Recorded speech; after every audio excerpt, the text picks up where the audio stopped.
आओ जी, आओ जी, आओ जी Ayaan. The book that we are going to discuss this evening is Colonel Harisimran Singh's newly released Deep Singh Shaheed. Here it is. It's really a beautiful book, beautifully produced as well, and the story of the man in the legend.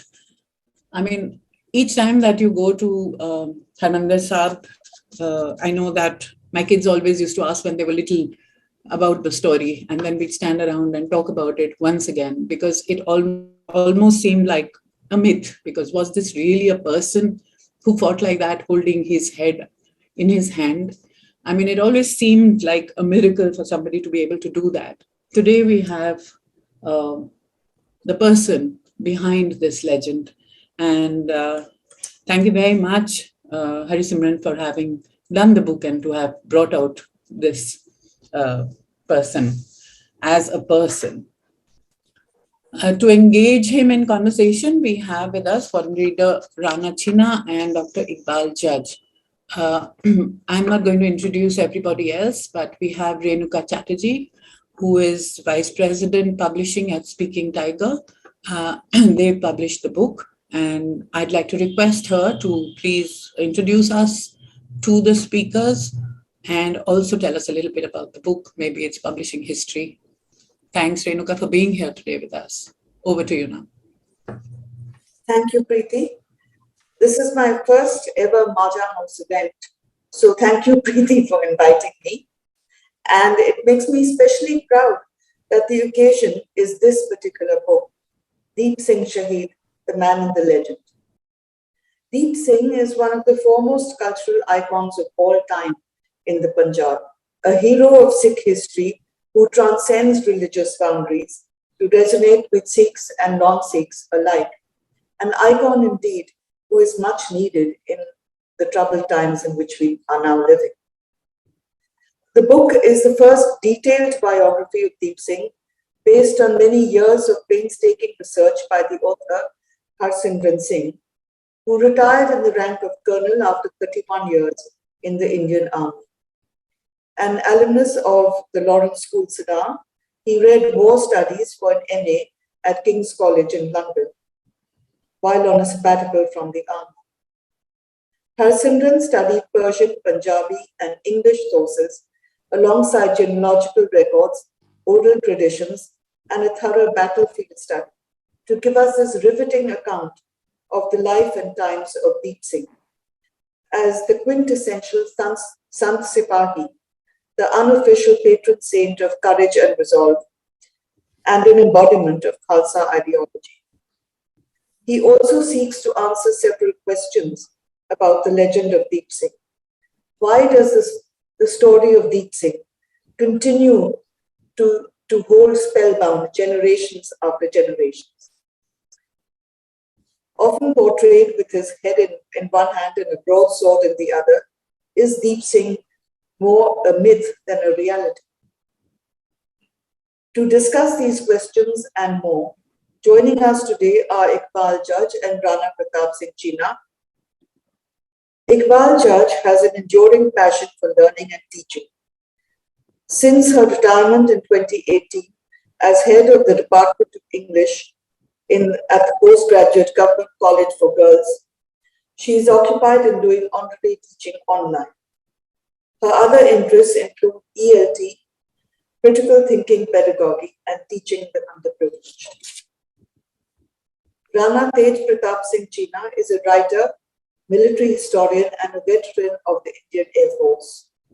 He is one of the small group of Indian officers to receive the rarely awarded McGregor Medal for military reconnaissance. He holds a record for a high-altitude flight for a medium-lift helicopter. Since retiring from active service in 1997 as a squadron leader, China has become a leading historian. Sadhu Papa, aa gaye, aa jao niche. Hello? Hello, can you hear me? Yes. Yes, we can hear you. Sheena has become a leading historian of the Indian Air Force and the former British Indian Army. He was responsible for organizing the Indian Air Force archives at Air Headquarters. He is the author of 5 books, the latest of which is Medals and Decorations of Independent India. जल्दी आओ. There seems to be an interruption. I think someone needs to mute themselves. Yeah, I think someone needs to mute them. It's Nazi, I think. Will the audience please mute yourself? Some people, we cannot do it too, so your device doesn't allow it. So if you would kindly mute yourself and listen to the conversation now. Thank you. His latest book is Medals and Decorations of Independent India, a study of India's post-independence military and civil honors and codes. Over to you.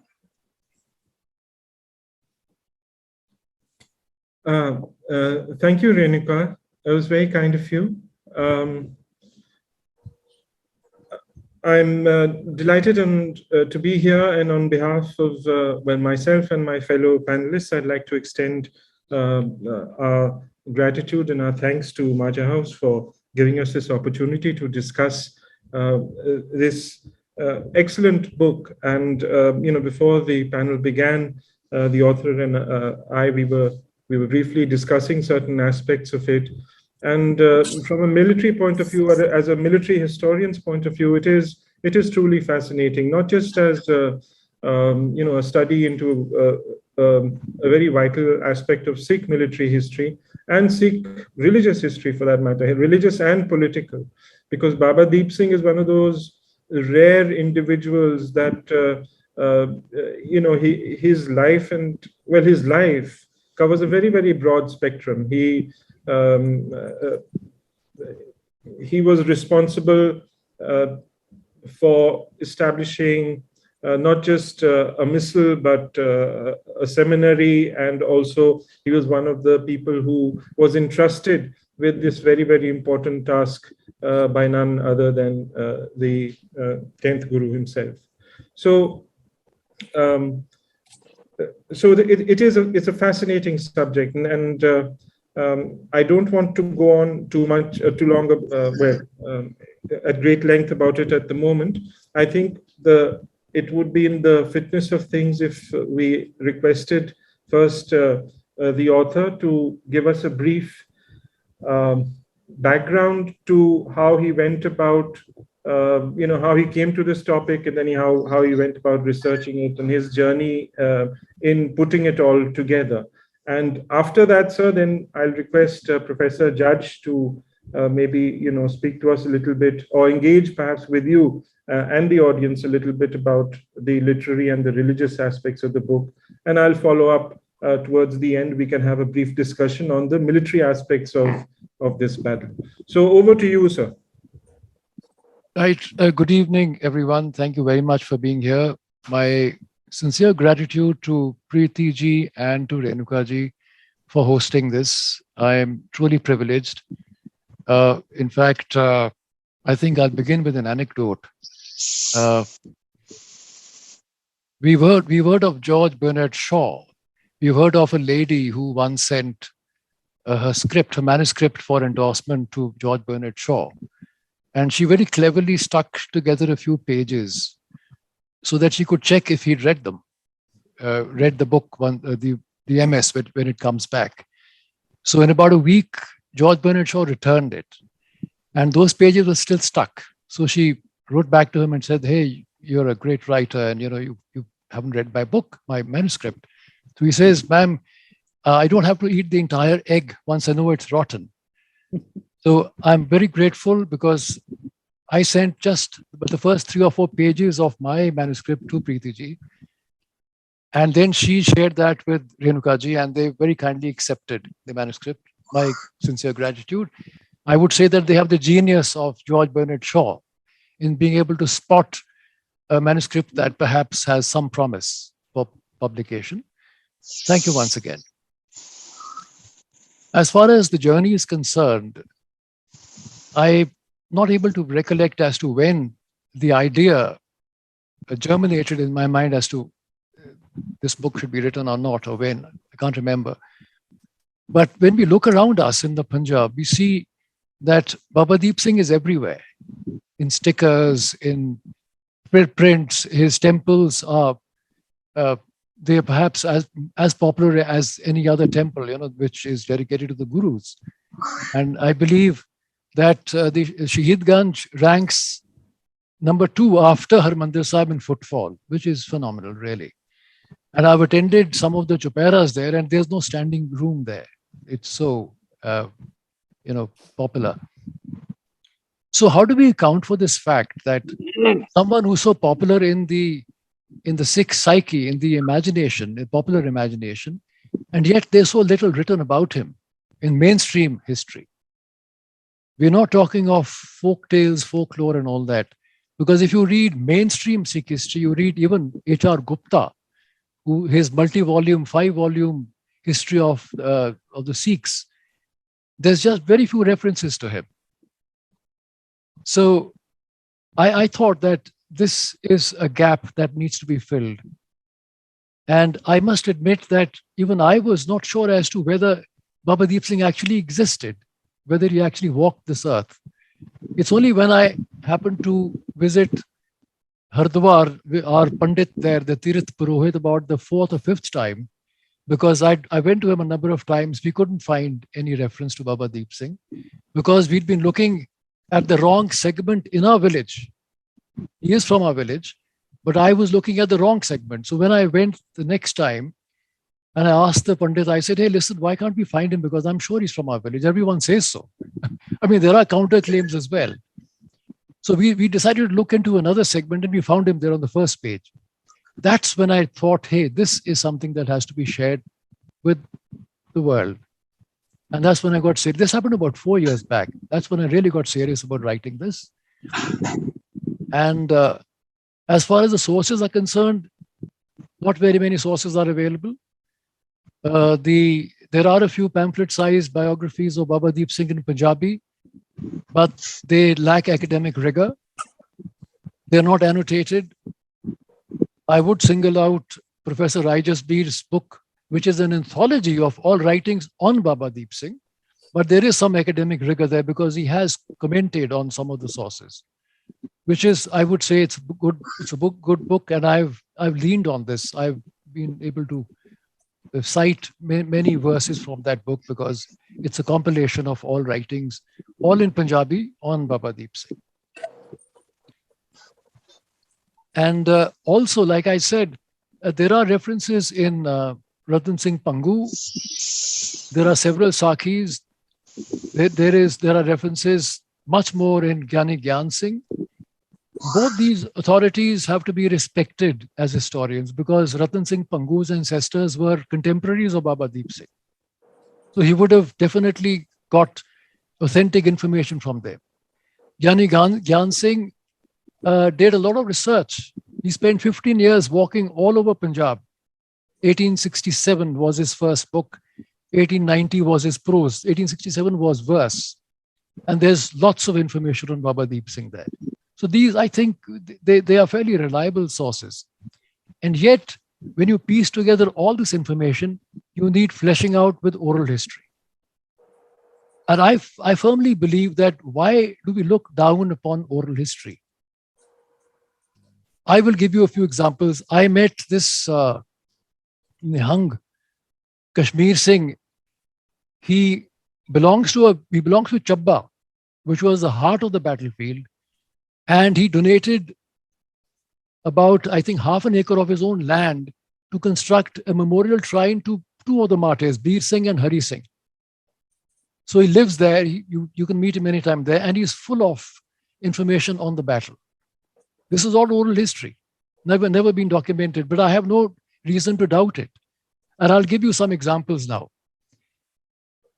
He knew about the weaponry the Sikhs had.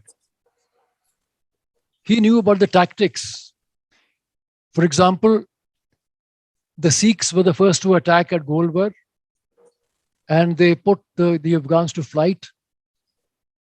Their commander-in-chief was able to prevent a rout because he forced his his soldiers to stay put and fight.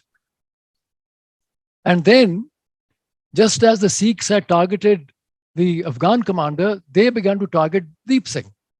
They said, hey, here's an old man in command of an army, let's target him first. So that's when Dayal Singh came forward and said, you tackle me first. This is all oral history. So I have a lot of respect for oral history. Another example of oral history, never been documented, but it's all there in our village. People talk about it. Before the battle, firstly, when Baba Deep Singh was mobilizing from Damdama Sahib in Talwandi Sabo, incidentally, even the family there, the current generation, have lots of information on Deep Singh. Their ancestor, Bhai Dal, hosted Guru Gobind Singh in 1706.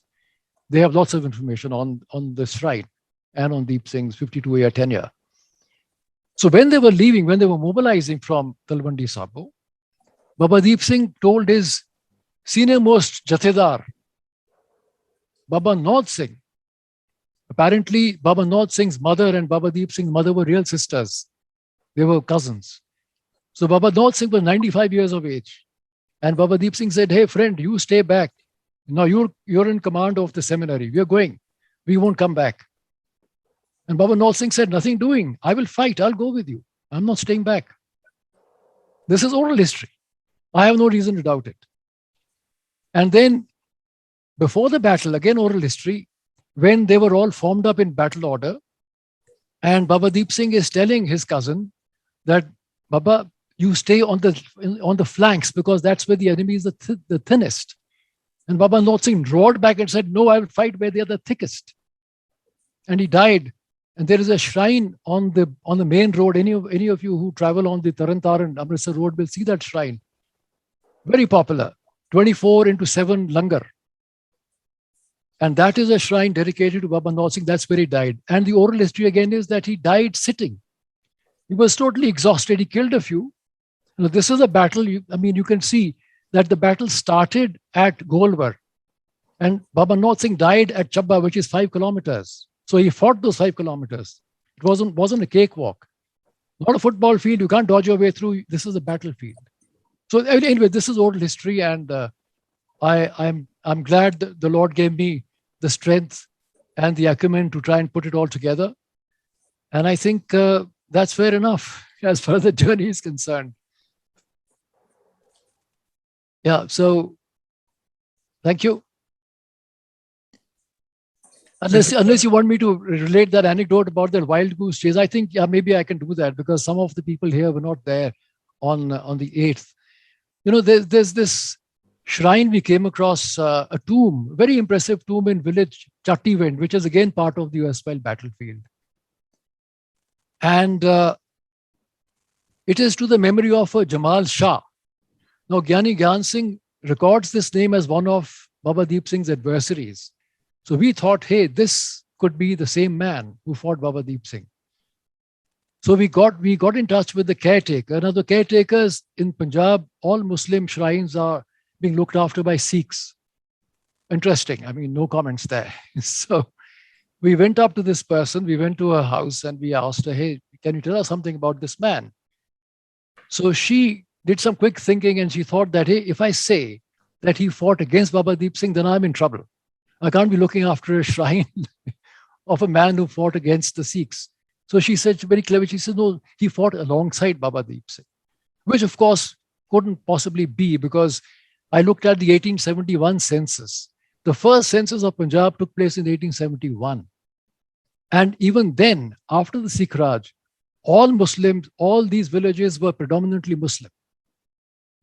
So you can imagine, would there be any sympathizers for the Sikhs when they are under, the Afghan nose? Lahore is, just a stone's throw away from there.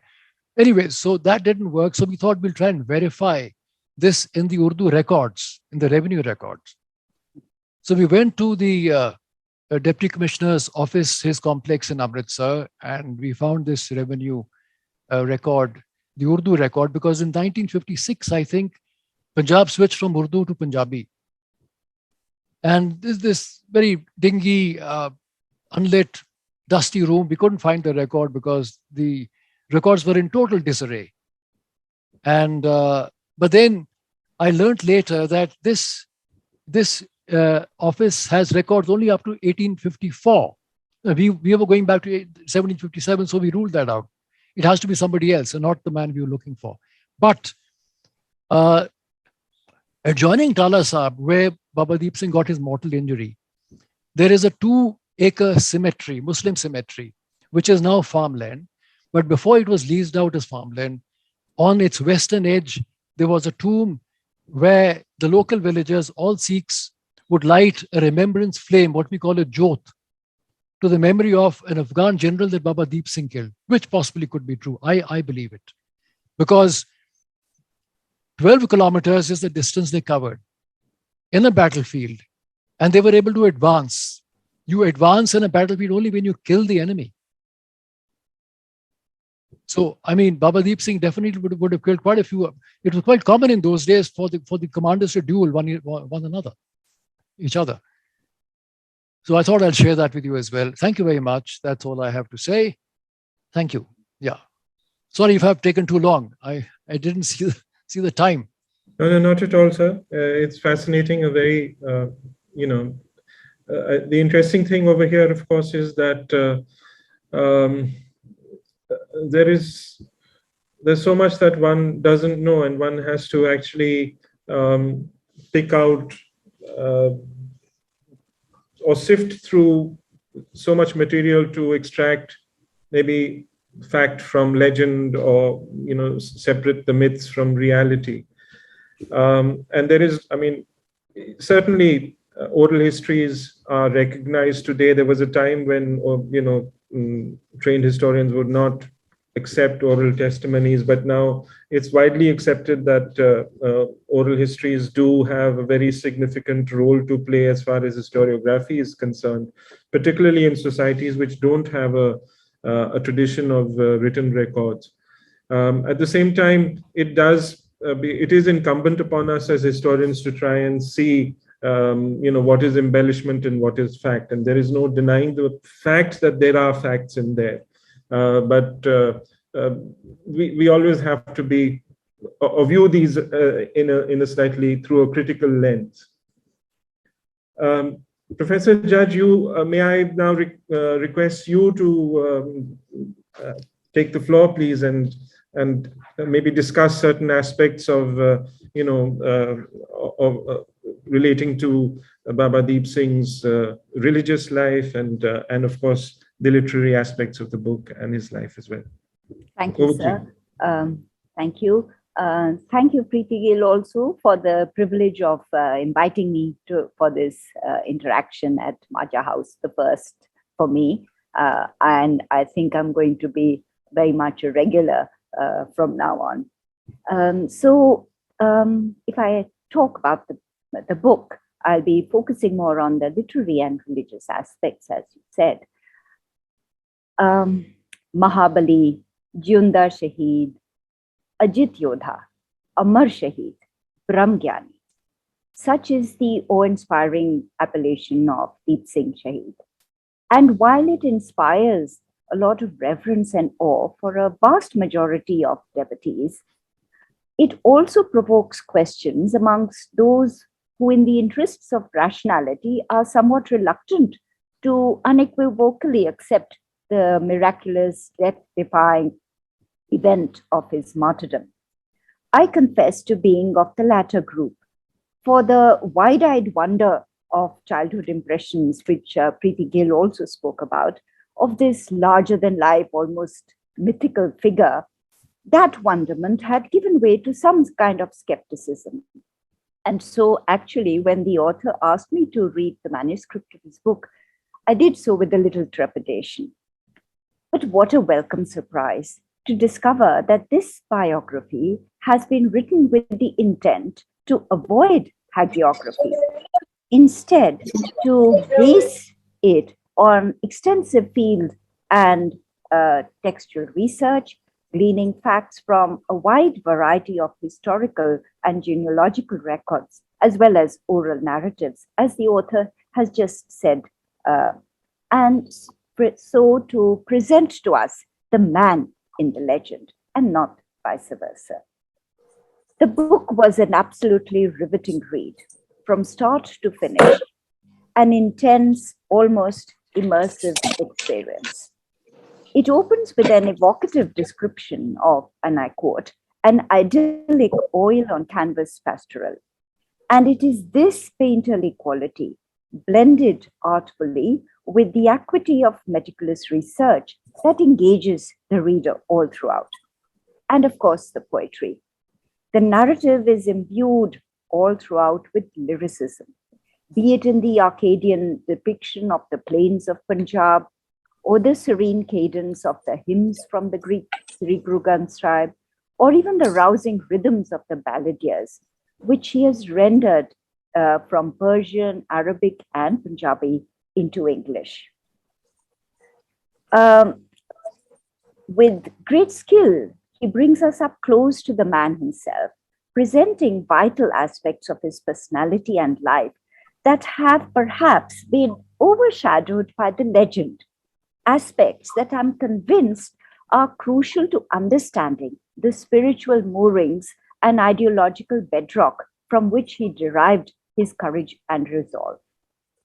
We watch Deep Singh grow into a reflective young lad, imbibing the tenets of Sikhi from his father.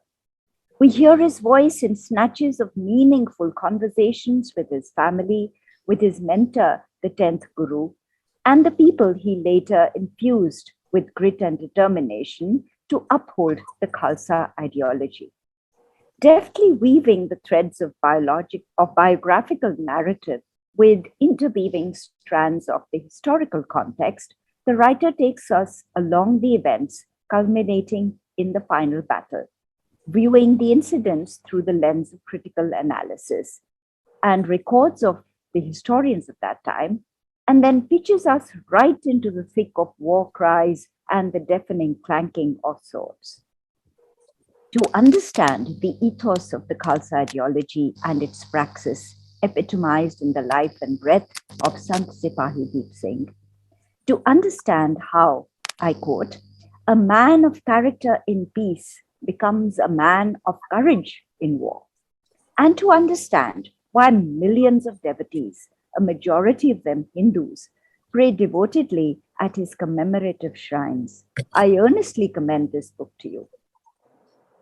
Curiosity, I'd like to ask a few questions of the author himself. Harisimran, sir, your book blends painstaking research with creative reconstruction of Deep Singh's life. How did you balance this play of imagination with historical fact? Yeah, it's a tricky thing because you navigate a difficult path, because this is a narrative that you cannot tamper with. You can't fictionalize it. You can't novelize it. So it's only places where you can fit in a dialogue, or you can, have a description. You can describe the landscape and, try and bring in some contrast, some relief from the sequence of a narrative. So that's what I've tried to do. I'm not sure how successful I am, but this is a narrative that you have to look at something which is sacrosanct. So that's what I try to do. Yes, but I think having done that, I think that's what contributes to its the kind of attraction that it, the way it sustains the interest of someone who may not also be really into, say, military history, or would just like a lay reader who wants to know more about his life. And I think that's what keeps the interest sustained all throughout. In your book, the young Deepa engages in a conversation with his father Bhaktu, who explains the concepts of Shastra, Shahadat, and Shastra. Shastra being the spiritual underpinnings. Could you tell us a little more about this and how the Sant-Sipahi came into being? You see, now popular law, because even in the village, everyone accepts the fact that Paktu, his name was Pag Singh, and he was called Paktu because he was he was a holy man. And Baba Deep Singh, if you look at the way he lived his life, he would definitely have had a very strong religious background. His family would have, inculcated these values in him from a very early age. And so that's why in the conversation that you referred to, we have Deep Singh chipping in, with his own, because he knows a fair bit about the Shastra, and the Shahadat, the Trinity. And so, I mean, with Guru Nanak, we had the Shastra, the scriptures, and then with Guru Arjan Dev, I believe that's what they say, that before he died, he instructed his son that you will bear arms. That is why Guru Hargobind bore arms. He was the first Sikh to bear arms. And that's when you have Shahadat coming in and you have Shastra coming in at the same time. So I think it's a melding together, all three. And they are epitomized in the Sant-Sipahi, who is first a saint and then a Sipahi. Therefore, you have, Baba Deep Singh's got 12 weapons. 12 of his weapons are in the Akal Takht. Most of them have the scriptures inscribed on them. So there is a melding of the Shastra and the Shastra so that they'll never be misused. Only in a righteous war can you use the Shastra, in the defense of the weak. Could you tell us a little more about the Khalsa ideology, which informed his life and his praxis? Yes, I think here I will just read out from the by Nandalal's Tankhanama, which epitomizes the Khalsa ideology beautifully, because Bhai Nandlal spent all his life, most of his life, with Guru Gobind Singh, and he knew what the Khalsa ideology is perhaps better than anybody else. So this is what he says: Khalsa soi lare hai aage. Khalsa is the one who fights in the front rank. And you'll find when you apply these to Baba Deep Singh, they all apply to him. That is how Professor Indu Banga says that he epitomized, he is an embodiment of the Khalsa ideology, both in life and in martyrdom. Second, Khalsa soi naam rat lage. Khalsa is the one who is infused with the divine name, who meditates on the name of the Lord. Khalsa soi nirdan ko pale. Khalsa is the one who looks after the poor. Sympathy, benevolence. Khalsa soi dust ko kale. Khalsa is the one who annihilates evildoers. This is what Guru Gobind Singh's mission was. A very democratic, a very human mission, humanitarian mission, that there will be no slaves. We must have a democratic, free India where the good man can live in peace. The good man. He defines that. Khalsa soi jo kare nit jang. Khalsa is the one who fights in righteous war. Only in righteous war, because right is might. Thank you. There are other aspects of Deep Singh's personality, his scholarship and his spiritual practice, calligraphy, which are not so well known. Could you throw a little light on these aspects? Yes. Now, there are some sources which say that Baba Deep Singh was a great calligraphist, and he would be requested by people like Sanapat and by Nandlal to transcribe some of their works. This is a reference I found somewhere. And this makes sense because that's why Baba Deep Singh summoned him to Talwandi Sabo. Because when he had to dictate the canon, they had to transcribe create another Guru Granth Sahib, because he had definitely had a good hand. Of course, it's a different issue that he was multi-talented, and that's how he was given the charge of the seminary as well, because he combined military aspects with religious aspects, perhaps better than most people around him. Thank you. So maybe we can just have one more question, because we are now, I think, eating into Squadron Leader China's time. So the last question. Sorry, I took too long with my introduction. I lost sight of the time, actually. Sorry. So my last question is about the poet in you. it seems to be vying for space as much as the historian and researcher. And there is a whole appendix of your transcreations of Deep Singh in verse. So could you tell us about your poetic process? How did you get these vigorous tones of the chans and the vars? How did you? Well, I've tried to ensure that I don't just stop at translation, but I've tried transcreation, because you need to create a parallel text which can stand on its own. A translation has to lean on the original. But transcreation is it's supposed to be a work of art. So I've tried that. And maybe, not sure how successful I am, but I did have a shot at creating something parallel. So would there be time for you to just read out one of I'll just read out one. Favorite passages? Yeah, I'll just read out one. Now, this is your favorite transcreation. Yeah, maybe there's no time for the original in Punjabi, but I'll just read out the English version. This is the scene of battle. The bugles call now all to battle, war drums sound around. Two armies have come face to face, and sword fights do abound. The showers of arrows hiss and whistle. The quoits fly saucer-like.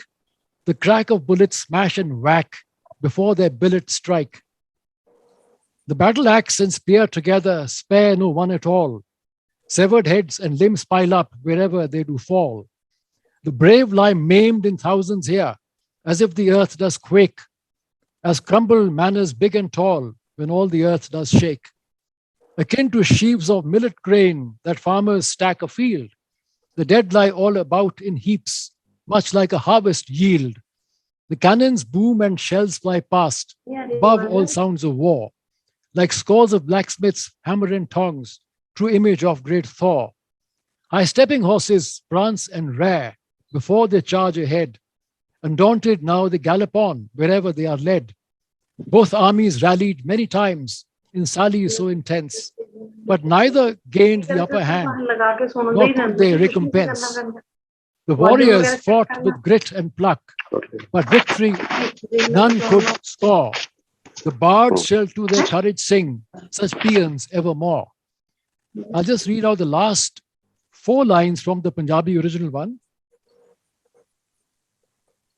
कई हल्ले बोले गाजियां कई सिंह सरदारां पर किसे ना छड्डे मोर्चे ना मनिया हारा भख रहियां चेहरे लालियां जू चढ़े सकारां दिलबर ढाडी गाउण गे मर्दां दियां वारां.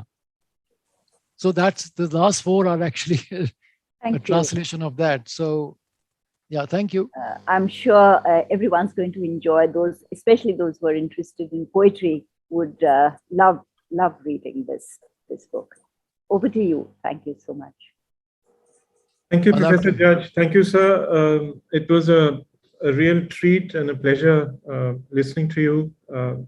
And Professor Judge, your very erudite exposition about the book and Baba Deep Singh's times.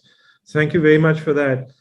I think before we can go on to the Q&A, I'm cognizant of the fact that we really haven't spoken about a very important aspect that this book deals with, and that is, Baba Deep Singh's final battle. And while I think everyone in this audience will have a sense of what it was all about, but maybe not so much, they may not be aware about the details. So I'll just recap what had happened, and then perhaps the author and I can touch upon a couple of significant aspects that deal with the actual battle itself.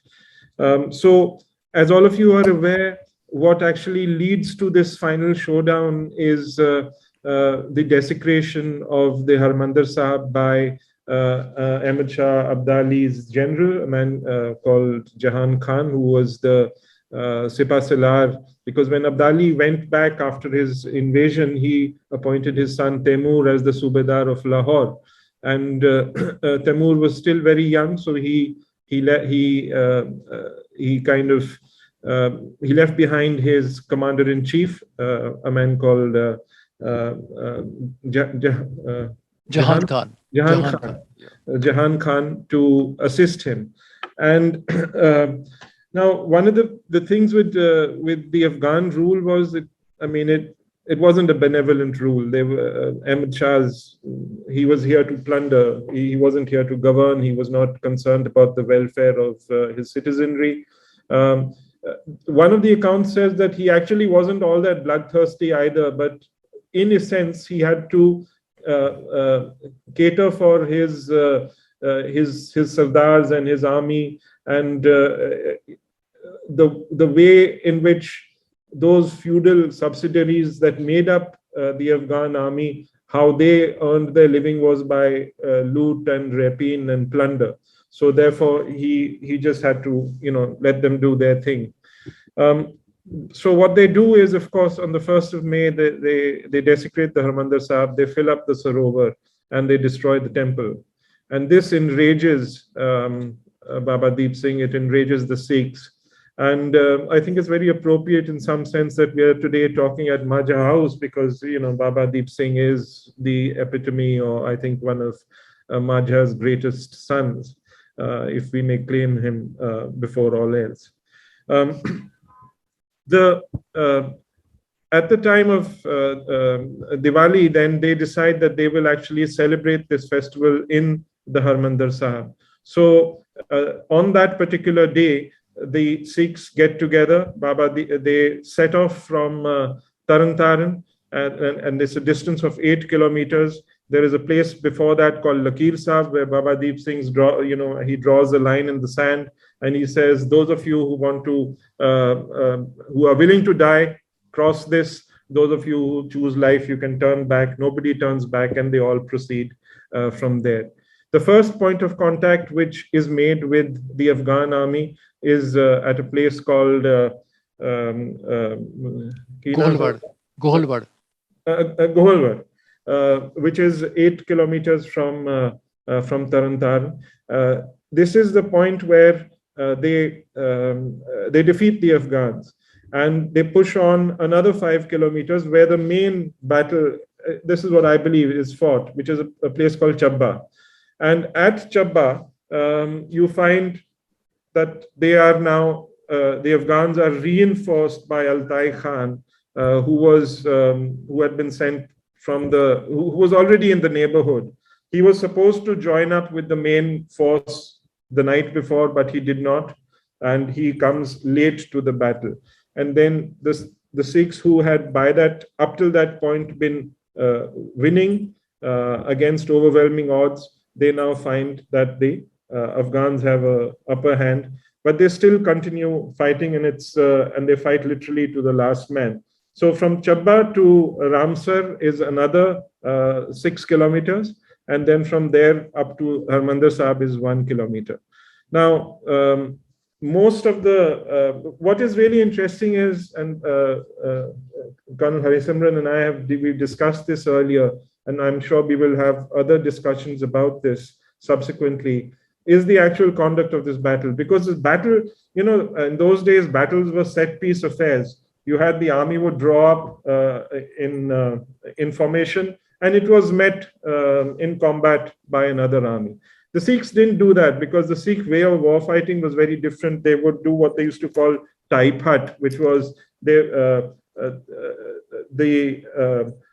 they would strike the enemy, they would hit him hard, and before the enemy had a chance to recover, they would be out of there. So their advance to attack was ek hut, the actual strike was adap hut, and then the withdrawal was the other. So this was the type hut. That was the way that they fought, because they realized they didn't have the strength, they didn't have the equipment, they didn't have the numbers to take on these organized military machines in a conventional battle.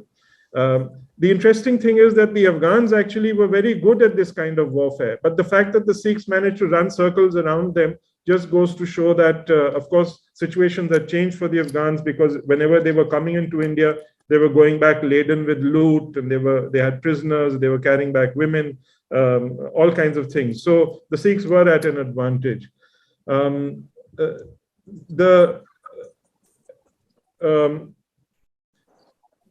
The only The one of the points which perhaps I'll share with Colonel Harisimran is, I have Garewal here. They, in this particular translation, they don't mention the village.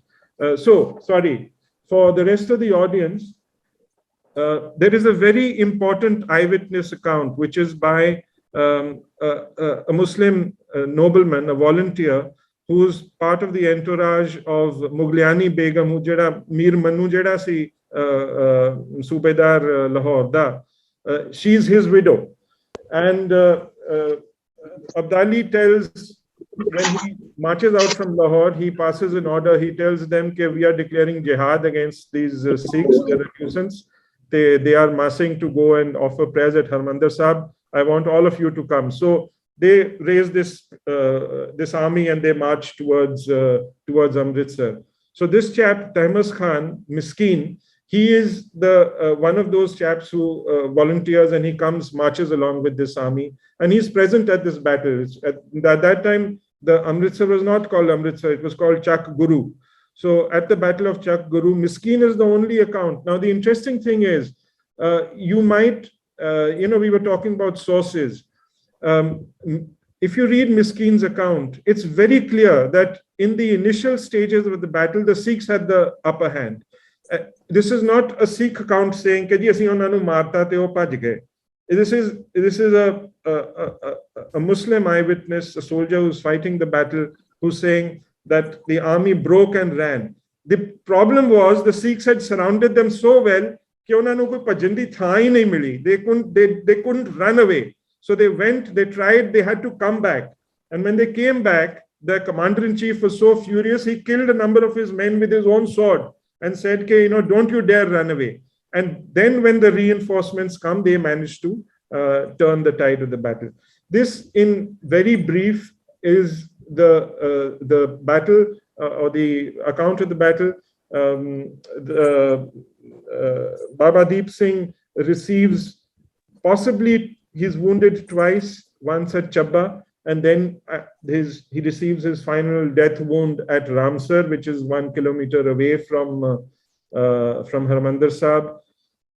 Whether he manages to reach there or is carried there or fall, that we really don't know. I think all of that is the stuff of legend. There is, of course, we are all familiar with the belief that he continues fighting and he only gives up his life, or he throws his head till it, but he couldn't have, firstly, you can't throw your head, but because the distance is 1 kilometer.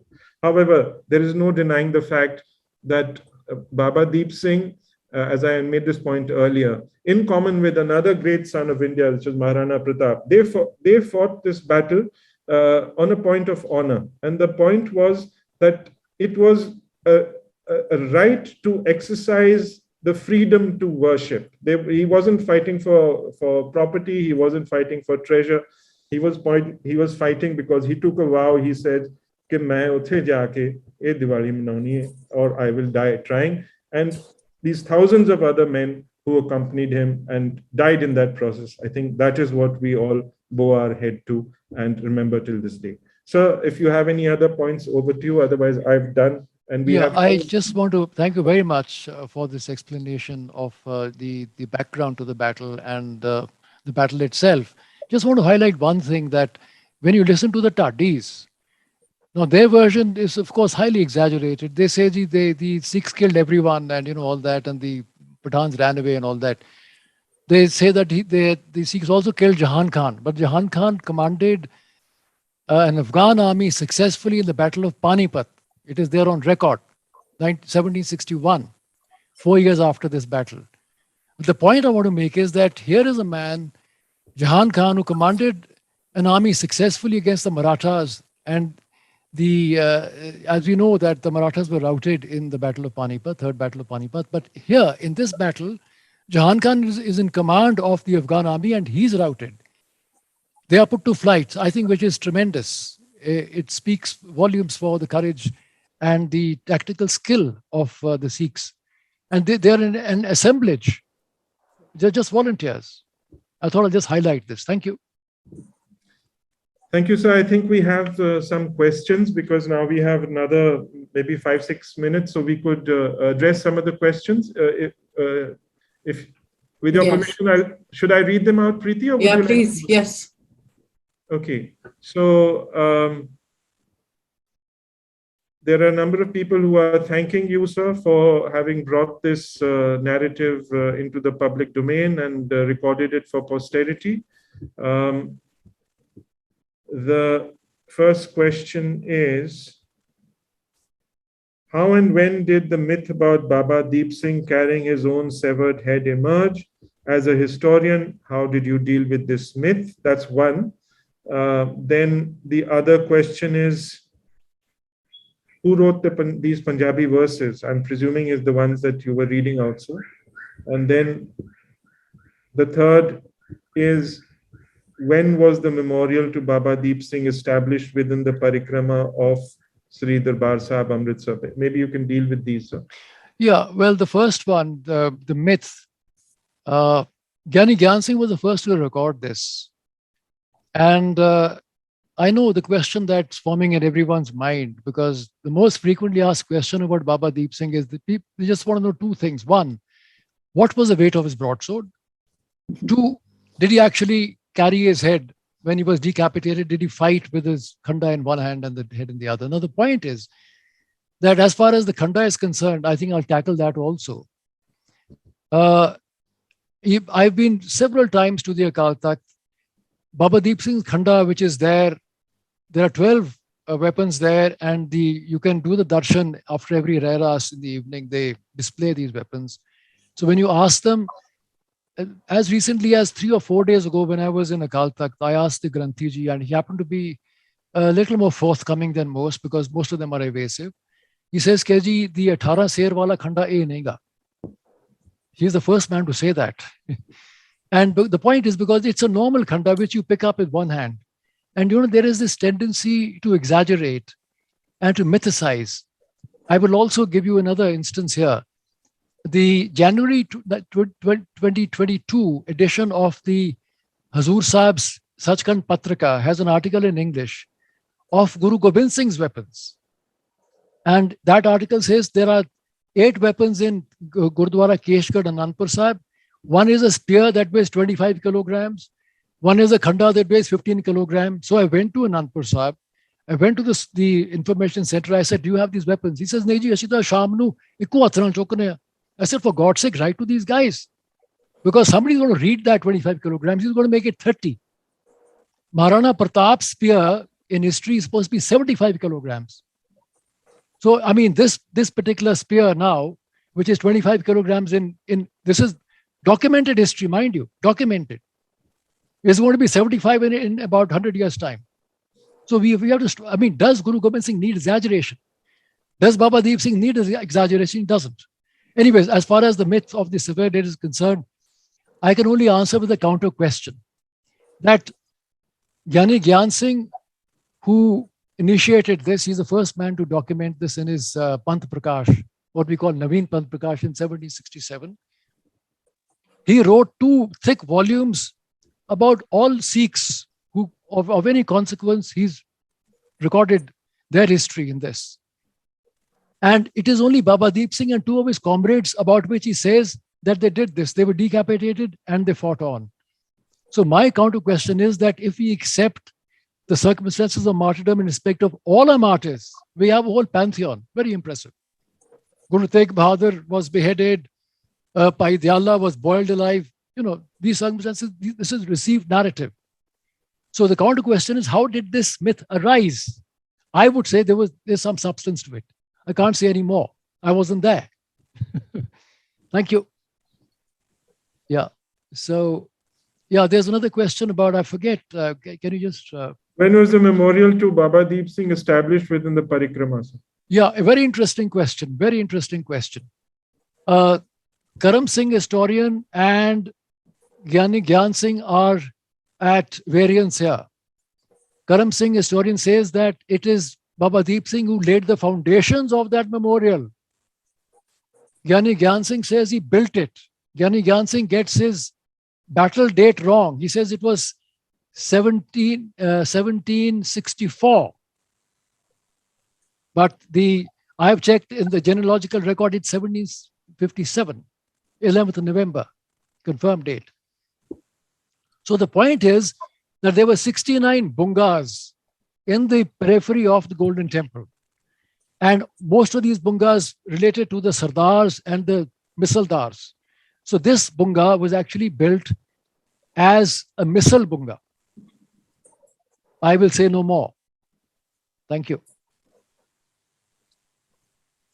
Thank you, sir. I think we've come to the end of our session. I'll just very quickly, the point you made about the weight of weapons. I was in Udaipur last week, and there was a similar thing, that thing about how much did Maharana Pratap's armor and his weapons weigh. There was some fantastical figure, which I can't remember, but I think what they have his armor and they have his weapons, and they said it's something like 18 kilos, if I remember correctly. And you're very right. There is no need to. Just want to make one point here.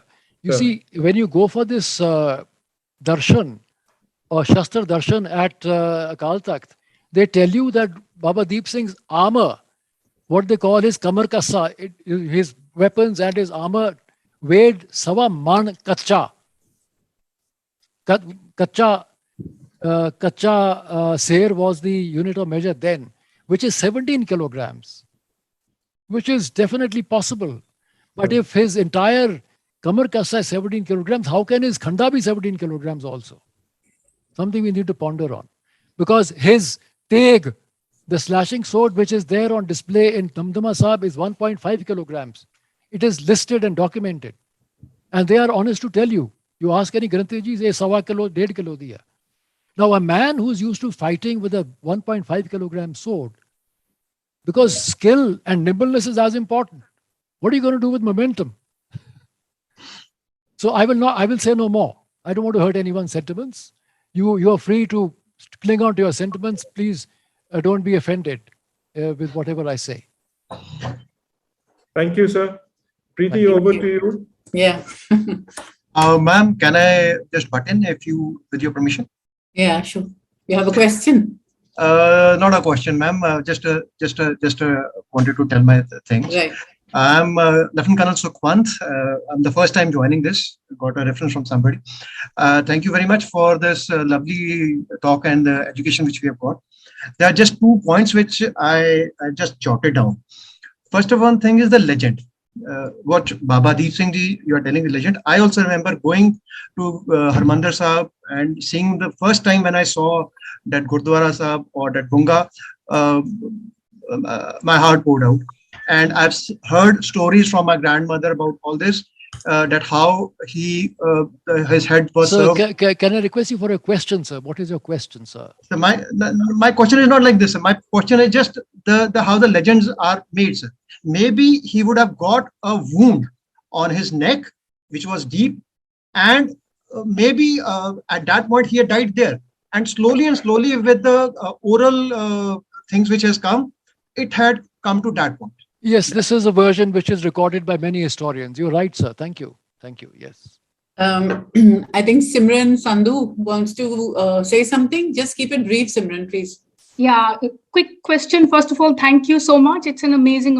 I haven't read the book. My only question was very factual. When are we going to get this book abroad? Are we able to buy it? Is it online on Amazon or somewhere? Renuka ji, Renuka, will you come in? Renuka? Yes, I can definitely answer that. It is available on Amazon. Okay. So please, all of you who haven't read it and want to read this wonderful book, please do go to Amazon and buy a copy. It is also available in most bookstores across the country. And I just wanted to say that Colonel Harisimran is extremely modest. I think he's not giving himself the credit that he should have. So very proud of him. Thank you so much. Thanks, Simran. Thank you. So if I can just say my thank yous now on behalf of Maja House. I'd like to say thank you, of course, to you, Harisimran, for this wonderful, all the stuff that is in the book that I think the conversationalists, both Rana and Iqbal, have got us to think about and to point out at some of the specifics that are in the book and that excite curiosity, and I think will want, will make people want to go to the book and find out for themselves. I also think that you're having done all these translations or transliterations. I mean, it is a huge amount of work, and as one can see from the book, all the referencing and all the notes that you have at the end of it, it just shows the kind of research and the kind of time that you've spent on doing this. Baba Deep Singh, of course, as we've been listening and as we all know, so visible in the popular imagination, and yet so little that, as you said, has been written about him, and how difficult it was for you to actually be able to substantiate many of the stories and confirm them as historical fact. This battle that you just mentioned, Rana, right at the end as well. How important it is to bring these stories out, especially for younger people, I think, who do go to the Gurdwara and listen to these stories, but probably don't know the depth of what goes behind all of that. And the fact that it's in such an entertaining, accessible, easy to read style that you've put the book down in just makes it much more interesting, I think, and easier for people to pick up and dip into and read. And of course, this whole thing of being part of the cultural heritage of the Khalsa, the Sikh, his trajectory is of epic proportions, and both the life and the times that he lived in, all the completely turbulent times, all of that also comes through in the book and through your conversation as well. I think for me, what really stands out is this whole concept of Chardi Kala. That is, that's what makes up the Sikh psyche, and that is what sort of seems to be really powerfully articulated in the person of Baba Deep Singh. So optimism, unlimited, courage, sacrifice, resolve, all of this, the attitude of the Sikhs to never say die. This, I think, is the kind of thing that really comes across. And of course, he's Maja's greatest son, as Rana said. So thank you all for being here. Thank you, audience, for your questions and for your engagement here this evening. Thank you very much. Thank you so very much, Renuka ji and Preeti ji. Thank you very much.